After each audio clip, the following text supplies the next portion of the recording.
Good morning. Good morning. Funny, isn't it? Funny, isn't it?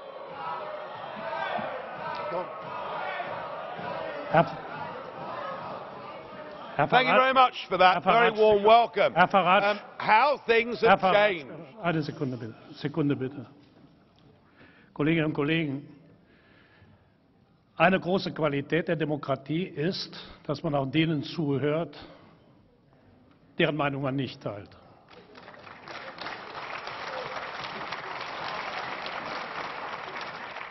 Well, thank you, Mr. Schulz. Isn't it funny? You know, when I came here 17 years ago, and I said that I wanted to lead a campaign to get Britain to leave the European Union, you all laughed at me. What I have to say is a grown-up and sensible attitude to how we negotiate a different relationship. Now I know that virtually none of you have ever done a proper job in your lives, or worked in business, or worked in trade, or indeed ever created a job. But listen, just listen.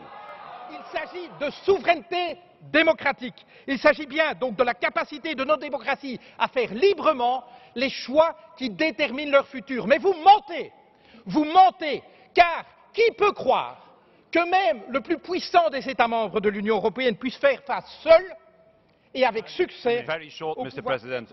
By the end of this debate, I want to make an appeal to the members present here to send now a strong message to the European Council and to the European citizens. And the best way we can do that is to vote massively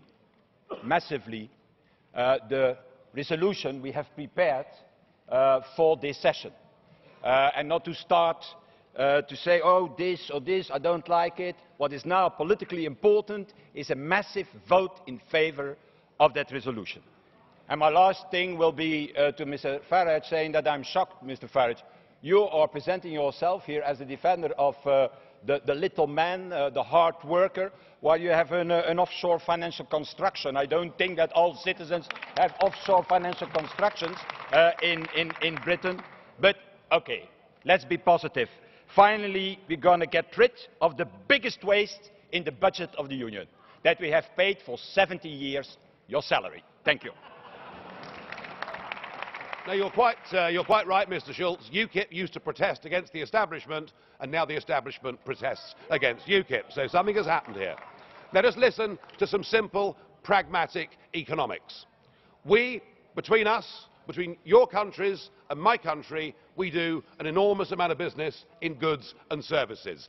That trade is mutually beneficial to both of us. That trade matters. If you were to decide to cut off your noses, to spite your faces, and to reject any idea of a sensible trade deal, the consequences would be far worse for you than it would be for us.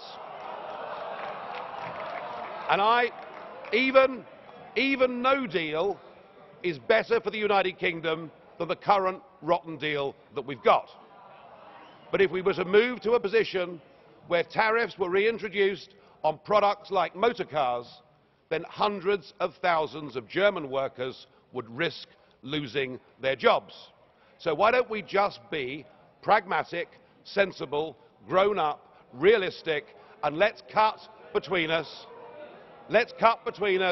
a sensible tariff-free deal, and thereafter